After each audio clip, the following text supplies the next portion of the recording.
14 अगस्त 2005 सुबह का वक्त था। हीलियोस फ्लाइट 522 साइप्रस के लार्नका इंटरनेशनल एयरपोर्ट से ग्रीस के एथेंस इंटरनेशनल एयरपोर्ट जाने के लिए तैयार थी। सुबह के करीब 9:07 पर फ्लाइट ने उड़ान भरी। उस समय इसमें 115 पैसेंजर और 6 क्रू मेंबर सहित 121 लोग सवार थे और इसे उड़ा रहे थे 58 वर्षीय German contract base pilot Hans Jurgen Merten, जिन्हें कुल 16,900 फ्लाइट आवर्स का अनुभव था। वहीं इनके को पायलट के तौर पर मौजूद थे 51 वर्षीय पैम्पोस चार्लम्स, जिन्हें कुल 7,549 फ्लाइट आवर्स का अनुभव था। वहीं फ्लाइट अटेंडेंट के तौर पर एंड्रियास प्रोड्रोमो कमान संभाल रहे थे। उड़ान भरने के 5 मिनट बाद यानी 9:12 पर प्लेन 12,040 फीट की ऊंचाई पर पहुंच गया और इस ऊंचाई पर पहुंचने के बाद ही अचानक प्लेन में एक अलार्म बजने लगता है। जब इस अलार्म की जांच की गई तो पता चला कि ये take off configuration warning alarm था, जिसे देखने के बाद दोनों पायलट हैरान हो गए। और वो इसलिए क्योंकि take off configuration warning alarm तब बजता है जब प्लेन ग्राउंड पर होता है और उड़ान भरने के लिए तैयार नहीं होता। ऐसे में 12,000 फीट की ऊंचाई पर इस अलार्म के बजने का मतलब दोनों पायलट को समझ ही नहीं आ रहा था। स्थिति की गंभीरता को भांपते हुए उन्होंने एटीसी यानी एयर ट्रैफिक कंट्रोल से संपर्क साधना ही उचित समझा। फिर उन्होंने तुरंत ही एटीसी से संपर्क कर उन्हें बताया कि उनके विमान का take off configuration warning alarm बज रहा है। पायलट एटीसी को ये सब बता ही रहे थे कि इतनी ही देर में प्लेन के कॉकपिट में मौजूद कंट्रोल पैनल पर कई सारे अलार्म एक साथ बजने शुरू हो गए और इन अलार्म्स की आवाज के कारण पायलट्स की आवाज एटीसी तक पहुंचना भी बंद हो गई। साथ ही प्लेन का मास्टर क्वेश्चन अलार्म भी बजने लगा था, जिसका मतलब था कि प्लेन के कई सारे सिस्टम एक साथ ओवरहीट हो चुके हैं। दोनों ही पायलट्स की दिक्कतें अब बढ़ने लगी थी। उन्हें कुछ समझ नहीं आ रहा था कि अचानक ये सब क्या हो रहा है। इधर ये सब देखकर प्लेन में अफरा तफरी का माहौल बन गया। क्रू मेंबर लगातार यात्रियों को शांत कर रहे थे। सभी पैसेंजर्स को सांस लेने में काफी ज्यादा दिक्कत आ रही थी, इसलिए उनके ऑक्सीजन मास्क अपने आप ही नीचे आ गए। दरअसल जब प्लेन में ऑक्सीजन का लेवल कम होता है तो ऑक्सीजन मास्क अपने आप ही नीचे आ जाते हैं। इस दौरान प्लेन लगभग 18,000 फीट की ऊंचाई पर था। पायलट बार बार एटीसी से संपर्क कर उन्हें अपनी समस्या बताने का प्रयास कर रहे थे, लेकिन उनकी बात एटीसी तक पहुंच ही नहीं पा रही थी और कुछ ही देर में प्लेन का एटीसी से कनेक्शन भी पूरी तरह टूट गया। इसके बाद भी एटीसी ने बार बार फ्लाइट से संपर्क साधने की कोशिश की, लेकिन उन्हें कोई उत्तर नहीं मिला। प्लेन अब लगातार ऊपर की ओर बढ़ता जा रहा था। आमतौर पर इस रूट पर फ्लाइट को लगभग 1 घंटे और 45 मिनट का समय लगता है, यानी करीब 10:45 पर इस प्लेन को एथेंस एयरपोर्ट पर पहुंचना था। 9:23 पर प्लेन 34,000 फीट की ऊंचाई पर पहुंच चुका था। इसके बाद 9:37 पर यह विमान एथेंस के फ्लाइट इंफॉर्मेशन रीजन में पहुंच गया। 10:12 से 10:50 तक एथेंस एटीसी यानी एथेंस एयर ट्रैफिक कंट्रोल की टीम रेडियो कॉल्स के जरिए इस प्लेन से संपर्क साधने की कोशिश करती रही, लेकिन उन्हें कोई जवाब नहीं मिला। अब 10:45 हो चुके थे और इस समय प्लेन को एथेंस इंटरनेशनल एयरपोर्ट पर लैंड करना था, लेकिन प्लेन का अभी तक कुछ अता पता नहीं था। कुछ अनहोनी की आशंका के चलते ग्रीस अधिकारियों ने तुरंत ही अपने 2 सबसे बढ़िया F-16 फाइटर जेट को इस विमान को ढूंढने के लिए भेजा। कुछ ही देर में इन फाइटर जेट्स ने हीलियोस फ्लाइट 522 को ढूंढ लिया। इनमें से एक फाइटर जेट उड़ते उड़ते इस विमान के बहुत करीब आ गया था, ये देखने के लिए कि अंदर आखिर चल क्या रहा है। तो इस फाइटर जेट पायलट ने देखा कि प्लेन के अंदर को पायलट की सीट पर कोई बैठा हुआ है। वहीं मेन पायलट अपनी सीट पर सिर नीचे करके बेसुध हालत में पड़ा हुआ है। फिर ये फाइटर जेट पीछे गया और अब इसने पीछे वाली खिड़की से प्लेन के अंदर के हालात का जायजा लिया। लेकिन फाइटर जेट के पायलट के लिए हैरानी की बात तो ये थी कि अपने बराबर में 2 फाइटर जेट्स के उठने के बावजूद किसी भी पैसेंजर्स ने मुड़कर उनकी तरफ नहीं देखा। किसी भी पैसेंजर की तरफ से उन्हें कोई भी रिएक्शन नहीं मिला। तभी लगभग 11:49 पर फाइटर जेट्स के पायलट्स ने देखा कि एक शख्स प्लेन के कैबिन से होकर कॉकपिट की तरफ जा रहा है। कुछ ही सेकंड्स में ये शख्स प्लेन की पायलट सीट पर बैठा हुआ दिखाई दिया। कॉकपिट में बैठे इस शख्स को देखकर फाइटर जेट्स के पायलट ने इसे इशारा कर स्थिति के बारे में जानना चाहा। ये शख्स भी उन फाइटर जेट्स के पायलट्स को कुछ बताना चाह रहा था, लेकिन वो कुछ बोल ही नहीं पाया। तभी लगभग 1 मिनट बाद 11:50 पर प्लेन के लेफ्ट इंजन ने काम करना बंद कर दिया और प्लेन लेफ्ट साइड से झुककर तेजी से नीचे की ओर गिरने लगा। पायलट सीट पर बैठा वो शख्स इसे कंट्रोल करने की कोशिश तो कर रहा था, लेकिन वो इसे कंट्रोल कर ही नहीं पा रहा था। ठीक 12 बजे प्लेन के राइट इंजन ने भी काम करना बंद कर दिया। प्लेन का कंट्रोल अब पूरी तरह से खो चुका था। 12:04 पर प्लेन एथेंस से लगभग 40 किलोमीटर दूर ग्रामेटिको की पहाड़ियों में जाकर क्रैश हो गया और इसके क्रैश होने के साथ ही इसमें सवार क्रू मेंबर समेत सभी 121 लोगों की मौत हो गई। दोस्तों एक बार महसूस कीजिए उस पल को जब 121 यात्रियों से भरा ये प्लेन जब पहाड़ से टकराया होगा तो क्या गुजरी होगी उन फाइटर जेट्स के पायलट पर, जिन्होंने इन लोगों को अपनी आंखों के सामने जाते हुए देखा होगा और वो इनके लिए कुछ भी नहीं कर पाए होंगे।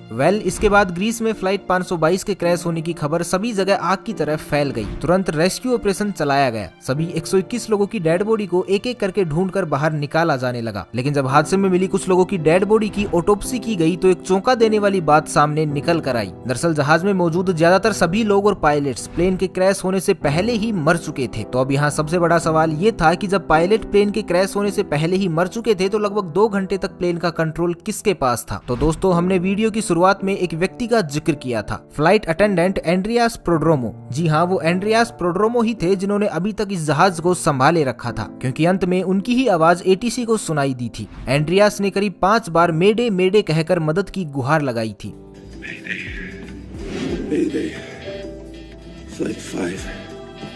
एंड्रियास के पास यूके कमर्शियल पायलट का लाइसेंस तो था, लेकिन उन्हें इतना एक्सपीरियंस नहीं था कि वो बोइंग 737 जैसे प्लेन को कंट्रोल कर सके। लेकिन बावजूद इसके वो इस विमान को घनी आबादी के क्षेत्र से दूर ले जाने में कामयाब रहे। जब एक्सपर्ट्स ने इस घटना के पीछे की वजह जानने के लिए जांच शुरू की तो उसमें सामने आया कि जब प्लेन लेफ्ट साइड में झुक गया था तो इसका कारण ये था कि प्लेन के लेफ्ट इंजन में फ्यूल खत्म हो गया था। लेकिन अभी भी इस हादसे की जड़ तक पहुंचा जाना बाकी था। तभी अचानक एक इन्वेस्टिगेटिव ऑफिसर की नजर कंट्रोल पैनल के एक बटन पर पड़ी और ये बटन था प्लेन के प्रेशर को सेट करने का। इस बटन को देखते ही उस ऑफिसर को पूरी कहानी समझ में आ गई। आपकी जानकारी के लिए बता दें कि प्रेशराइज बटन पूरे जहाज में एयर का प्रेशर कंट्रोल करता है। जनरली जहाज के बाहर लगे इंजन बाहर की हवा को थोड़ा थोड़ा करके अंदर भी भेजते रहते हैं ताकि विमान के अंदर बैठे लोगों को ऑक्सीजन मिल सके। आमतौर पर इस प्रेशराइज बटन को ऑटोमेटिक मोड पर ही रखा जाता है और अगर कभी इसे मैनुअल मोड पर किया भी जाए तो कैप्टन व को पायलट को इसका ध्यान रखना पड़ता है। अब हादसे की जड़ तक पहुंचने के लिए हम आपको घटना से एक दिन पहले ले चलते हैं, जब बोइंग 737 का ये जहाज अपनी रूटीन सर्विस पर गया हुआ था। वहां इसको अच्छे से चेक करके इसकी सर्विस की गई और वहीं इसकी जांच करने वाले लोगों ने इसे मैनुअल मोड पर करके इसे पायलट को सौंप दिया था। विमान की उड़ान भरने से पहले पायलट और को पायलट दोनों का इस ओर ध्यान ही नहीं गया कि उनके प्लेन का मैनुअल मोड चालू ही रह गया है और इसके कारण जहाज में धीरे धीरे ऑक्सीजन की मात्रा घटने लगी थी, जिसके कारण विमान में बैठे सभी यात्रियों को बेचैनी होने लगी। और जब कॉकपिट में बैठे पायलट्स को ये अलार्म सुनाई दिए तो उन्होंने इसके पीछे का कारण जानना शुरू किया। लेकिन एक बार के लिए भी उनका ध्यान इस ओर गया ही नहीं कि प्लेन का प्रेशराइज बटन ऑन ही रह गया है। इस वजह से कॉकपिट में भी ऑक्सीजन का लेवल घट गया था, जिसके कारण दोनों पायलट बेहोशी की हालत में जाने लगे थे। विमान के अंदर ऑक्सीजन मास्क तो सभी यात्रियों को मिल चुका था, लेकिन कॉकपिट में ऑक्सीजन मास्क अपने आप नीचे नहीं गिरते, जिस कारण से दोनों पायलट बेहोश हो गए। साथ ही प्लेन में मौजूद यात्री और क्रू मेंबर भी अब एक एक करके बेहोश होने लगे थे, क्योंकि इनकी पैसेंजर सीट के ऊपर लगा ऑक्सीजन मास्क केवल 12 मिनट तक की ही ऑक्सीजन दे सकता था और ऑक्सीजन न मिल पाने के कारण सभी लोग धीरे धीरे दम तोड़ रहे थे। प्लेन अब ऑटो पायलट मोड पर ही एथेंस की तरफ बढ़ता जा रहा था। एक समय ऐसा आया जब प्लेन में मौजूद सभी सदस्यों ने दम तोड़ दिया, केवल एक जने को छोड़कर, और ये थे फ्लाइट अटेंडेंट एंड्रियास प्रोड्रोमो। अब आप भी यही सोच रहे होंगे कि आखिर एंड्रियास इतने लंबे समय तक कैसे जीवित रहे। तो आपको बता दें कि एंड्रियास एक स्कूबा डाइवर थे और क्योंकि स्कूबा डाइवर अपनी सांसों को लंबे समय तक रोक पाने में सक्षम होते हैं, इसलिए वो अब तक जिंदा रहे। लेकिन ऑक्सीजन प्रॉपर न मिलने के कारण अब उनकी भी हालत खराब हो चुकी थी। लेकिन जैसे तैसे करके वो कॉकपिट तक पहुंचे और प्लेन को कंट्रोल करने की कोशिश करने लगे। लेकिन एथेंस तक पहुंचते पहुंचते ये प्लेन यात्रियों की जगह उनकी लाशों से भर चुका था। एंड्रियास अंत तक प्लेन को कंट्रोल करने की कोशिशों में लगे रहे, लेकिन दुर्भाग्यवश वो इसमें सफल नहीं हो सके और अंततः प्लेन पहाड़ियों में जा टकराया और इसमें सवार सभी 121 लोगों की दुखद मौत हो गई। इस घटना के लगभग 15 महीनों बाद ग्रीस के अधिकारियों ने इस घटना की रिपोर्ट पेश की, जिसमें बताया गया कि इस पूरी घटना के लिए सिर्फ और सिर्फ एक बटन जिम्मेदार था, प्लेन का प्रेशराइज बटन, क्योंकि ये बटन उस वक्त मैनुअल मोड पर था। लेकिन भले ही अधिकारियों को ये नहीं लगता हो, पर हमारी नजर में असल दोषी उस सर्विस सेंटर के एम्प्लॉय थे जहां प्लेन रूटीन सर्विस के लिए गया था, क्योंकि उन्होंने इस प्रेशराइज बटन को ऑटो से मैनुअल मोड पर कर दिया था। लेकिन इस बात की खबर किसी को भी नहीं दी थी। ऐसे में या तो उन्हें इसे वापस ऑटो मोड में डालना चाहिए था या पायलट को इस बात से अवगत करवाना चाहिए था, लेकिन उन्होंने ऐसा कुछ नहीं किया। शायद अगर वो इतनी बड़ी लापरवाही नहीं करते तो उस दिन 121 लोगों को अपनी जान नहीं गंवानी पड़ती। तो आपकी इस बारे में क्या राय है, हमें कमेंट करके जरूर बताइए। तो बस आज के लिए इतना ही, मिलते हैं एक नई वीडियो में। तब तक के लिए खुश रहें, मस्त रहें, हंसते रहें। भगवान करे आप सभी का दिन शुभ हो।